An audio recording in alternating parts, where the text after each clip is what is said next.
everybody. Welcome to my homeschooling lesson on string game storytelling. Now, some people may not even know what I mean by string games, much less string game storytelling. So, one of the most common string figures known in the anthropological literature as Osage four diamonds. See the four diamonds? Two in the middle, one on each side next to this hand and this hand.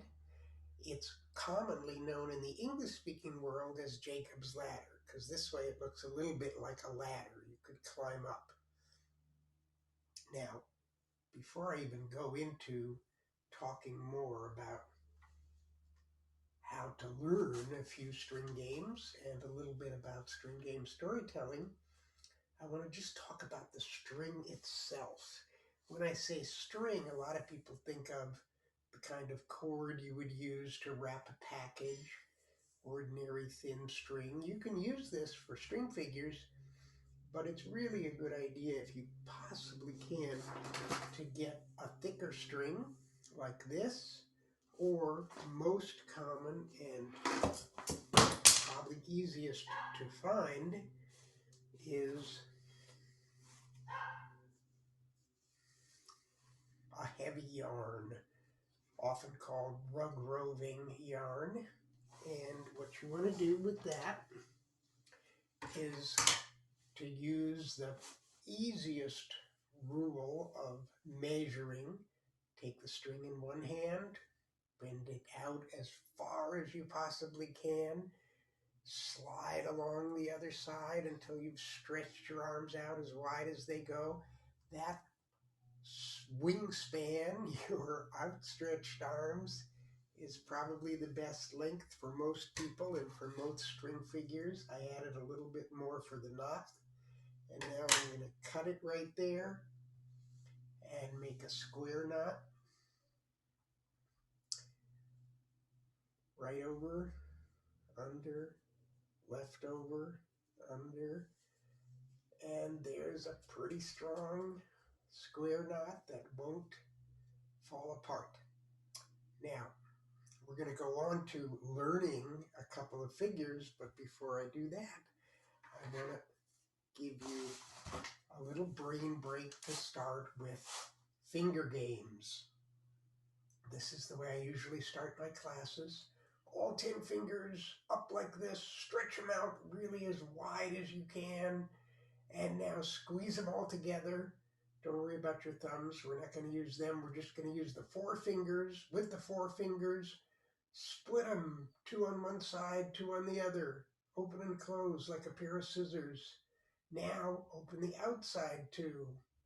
Pointer and little finger go out. Looks sort of like a letter W if you have those spread way out. Squeeze them back together. Now open the middle again. There's the letter V.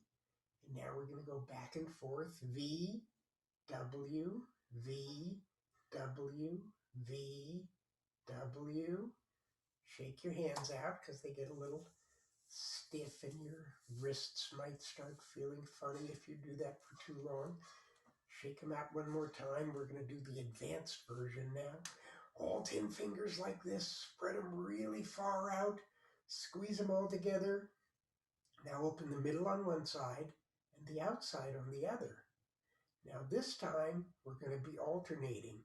Middle, outside, middle, outside, middle, outside. That's the tricky part. And you can also try all of these exercises with your eyes closed, which is sometimes a little scary or interesting, but it really helps to cement the hand-brain pathway. We're using hands and eyes as well as the brain, but sometimes you want things to go straight from your hands to the brain. It gets cemented there a little better. Now, shake out your hands. And this time we're going to do some finger calisthenics. Squeeze them all together, bend over just the pointers, pick them up, bend over just the little, pick them up, pointer end, middle, pick them up, ring end little, pick them up. Now, pointers, little fingers, two together, pick them up, shake them out again. That's our little break. Now I'm going to show you your first string game story. We want to be developing all of this dexterity with our fingers because it's a huge part of developing the brain and also the direct hand to eye coordination because you want to be able to see what you're doing. So the first story that I tell in most of my classes is a story I call The Crab and the Octopus. And this one actually comes from one of those dexterity challenges. For many young kids, it's a little tricky to do that pincer move where you put your thumb and pointer finger together so you can grab something between them and pull on it and then let go. That's really important in string games. You need to be able to grab a string, do something with it, and then let it go. So pincers is a crucial move for a string gamer. Now, because I've noticed so many kids having trouble learning to do that, I thought of a way to help them to practice. So this is a story about a little crab. See the pincers on the crab? Make those pincers with your fingers. And the little crab was out strolling along the beach one morning. She was having a lovely time. It was a sunny day out. All of a sudden, she got very nervous because she looked back in the corner and there was a big octopus coming. Long, strong legs, and the little crab was very scared because she knew that that octopus can go very fast and she has little tiny legs and she can't go that fast. And so she was looking for a place to hide, but there's no place to hide. Out on the beach, it's just sand. And then she looked around and she saw a cliff at the edge of the beach. And there was a cave in that cliffside. And so she went running into that cave looking for a place to hide, but there was no place to hide in there. She kept going. The octopus was still chasing her. And then she came to a second cave. Looked all around, still no place to hide. Finally, in the third cave she came to, she saw a little pile of seaweed off in the corner. She started gathering up that seaweed, and she found another pile of seaweed in the other corner, and she gathered and gathered until she had a huge pile of seaweed, and she crawled under, and she thought, oh, whew, now I'm safe. But then, who came along? And kids will usually guess the octopus because I haven't said any other characters. But no, it wasn't the octopus. It was the scissorfish. See the big scissors there in its mouth? There really is no such thing as the scissorfish. I made it up for the story. But in the story, the scissorfish only likes to eat seaweed. So the scissorfish comes swimming into the cave and says, look, somebody made my lunch. Munch, munch, munch. And starts eating up the seaweed. Munch, munch, munch. And pretty soon, munch, munch, munch, the seaweed was all gone. And the poor little crab was sitting there with nothing protecting her. And then who came along? This time you're right. It was the octopus. So now the octopus was coming closer and closer and closer, and the little crab said to herself, well, I tried running away, and that didn't work, and I tried hiding, and that didn't work. Maybe I can scare him. And she jumped up, pinched a toe, and the octopus ran away. So that's the story of the crab and the octopus. Now, as I said, I made up that story in order to be able to teach the figure with kids being able to use their pincer fingers. So here's how I teach it. You're going to start with just one thumb in the loop. Then you put your little finger in, and That's the beginning. That's the first cave. Then you pull down, pincer fingers, grab, pull down on that string till a new string pops up on your palm. That's the second cave. Now, pincers, grab again, pull all the way through. That's the third cave where the little crab goes in to try to find the seaweed. Now, to make it a little easier to pick up that seaweed, I often give kids a little trick. If you take this string that's on the back of your thumb over here and pull it out a little, and then clamp your thumb, and then you go around this side and you take the little string on the side of the little finger, pull it out a little, clamp, and now you have Mickey Mouse ears. See the two little ears on either side? Mickey Mouse ears. So the little crab now goes into the big cave and thumb goes in one pile of seaweed. That's one ear. Pointer finger goes in the other side, another ear. Now you pull those out through the big loop, and that's the scissors. Then to make the octopus, the pointer goes in the first blade of the scissors. Middle finger goes in between the two blades. Ring finger goes into the other blade. One, two, three. Then you take all these strings and drop them on the back of your hand. Open up your hand if you want to show the little crab. You can show her right there. I usually pick these up so they stay out of the way and don't distract people. And then when you pull up on the head of the crab, it makes the octopus and you can take your hands out. So now we're going to take one more brain break for another bit of hand game. So this time, I want you to make a fist with one hand like this. Now take your other hand, make it into a pointer, and point sideways at that big fist. Now the pointing hand makes a fist, fist hand points, and that fist, point, fist, point, fist, point, fist, point, fist, point, fist, point, fist, point, fist, point, fist, point. Back and forth. That's another little brain break for a finger game.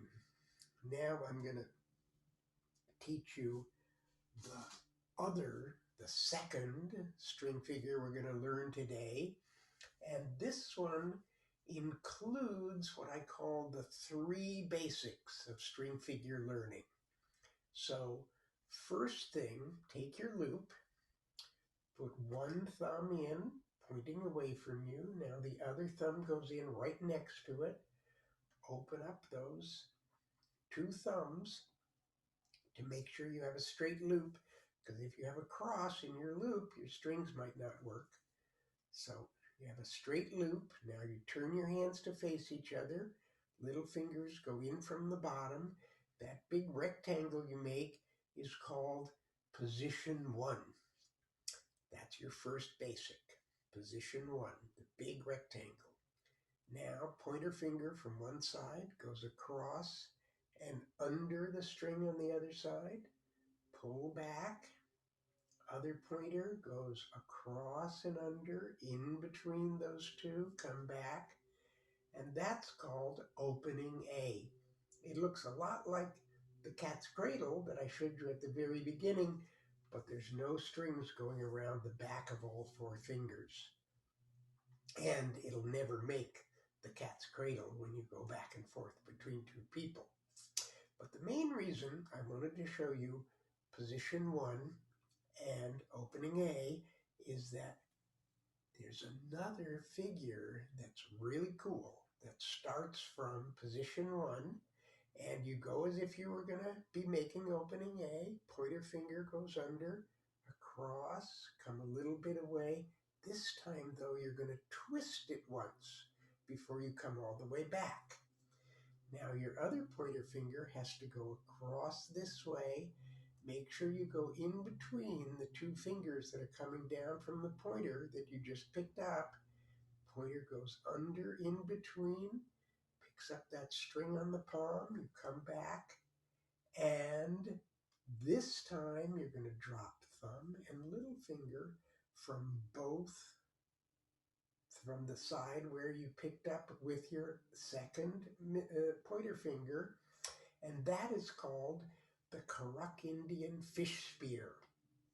It's a figure that's known all over the world, many parts of the world, but I always like to give the Karak people who live up in Northern California, where I used to live, the credit for this one, because I know some Karak people. And it also is a figure that can be made into all kinds of other things. Of course, it's pretty easy to turn it upside down, and then it sort of looks like a tree. One of my students a few years ago showed us all how to make it into a volcano by opening the bottom like that. And now there's the lava spewing out the top, vroom, vroom, vroom, and it's a volcano. So those are your second set of 3 basics. Now we're going to do a few more finger calisthenics. Shake out your hands and all 10 fingers up like this. Now squeeze them together. Bend over just the pointer fingers. Pick them up. Now bend over middle finger. Pick it up. Bend over ring finger. Pick it up. Bend over little finger. That's the hardest for most people. See, I have an easy time on my left side because I'm left-handed, stronger there. Right side is a little shakier. Then shake out your hands. This time, all 10 fingers like this, squeeze them together, bend over, pointer on one side, little finger on the other. Now see if you can switch. Little finger goes down, pointer goes up, pointer goes down over there. Now that's up, that's down, that's up. Tricky. Shake out your hands. I always like to give you something like that that will be um, a challenge. And that's one of the most interesting things about string game learning is how to always be staying within what teachers call the zone of proximal development. That means you always want to be within the area of things that kids already know or what you just started teaching them if you're barely beginning, but then be able to offer them the opportunity to learn something that builds on what they've already learned, but takes them a little farther. Proximal means nearby, so something near to what you already can do, but enough of a stretch that it makes an interesting challenge. Now, of course, the most challenging figure for most kids that they immediately want to start trying to learn is the Jacob's Ladder, the Osage Four Diamonds. And I'm not going to try and teach that today, but I do want to show it one more time to give you another feeling for how string games can be so much fun and interesting. So the opening A starts it. Drop your little fingers, thumbs go under everything, go out under everything, up just high enough to get that bottom string, bring it back toward you. Now look from the top, thumbs go over the very first string you come to, under the next. Let go the little fingers go over the very back string and under the next. Drop the thumbs, that's the cat's whiskers, meow meow. Now thumbs go over two and pick up the third. And this time we do a little reach across. Use the pincers, take them over to the pointer finger, pick up that loop, share it with the thumb. Now you see you have 2 strings on the back of the thumb. If you take the bottom of those 2 strings and put it up over the thumb, that's called Navajoing. The Navajo people are among the world's foremost string figure experts, and they've been given the honor in the world of anthropology of having that move named after them. So Navajoing, we take our near string here, put it up over the thumb. Now there's two strings on the thumb. When you take two strings and take the bottom one and put it up over the other one, that's a Navajo move. Now we open up the strings. There's two little triangles. You hold your pointer finger down in there, let go little finger, down and up away from you, and that's the Osage Four Diamonds, or Jacob's Ladder. Now, I mentioned the names of the Native American tribes who've originated the figures that I've shown so far, but there are figures from all over the world, and this is where the most important part of string game learning for me comes, which is this is a way for us to understand and acknowledge the contributions of indigenous people from all over the world to the culture that we still share. And it's a way to build a more humane world when we understand and practice what we can learn from other people in the world, wherever they live, whatever their culture is, whatever differences there may be, there are always commonalities. And this is how we can develop a more humane attitude to our fellow humans and really help to build world peace. Here's one last bonus string figure for us. Start with your thumb, then your little finger, half of position one, other side, just put in the middle finger, so you make this triangle. Now your thumb from this side goes diving up and over, down behind the string on your palm on the other side, up towards you. Now little finger goes over the bottom, over the cross strings, under that one you just picked up, pull it down, and it's a five-pointed star.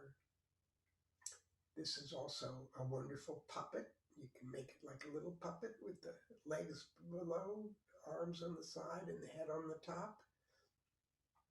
And this is described in the book I first learned from as the fastest string figure there is, because once you get started, you can get very quick with it. So there's our third string figure for today. And before I go, I wanted to just show you my very favorite string figure book. It's called String Games from Around the World by Ann Akers Johnson. And it's a wonderful, it could almost be a social studies text because it shows figures from people all over the world. There's a wonderful map that shows where all those games are from all over the world. And there are so many different string figure books and string figure tutorials.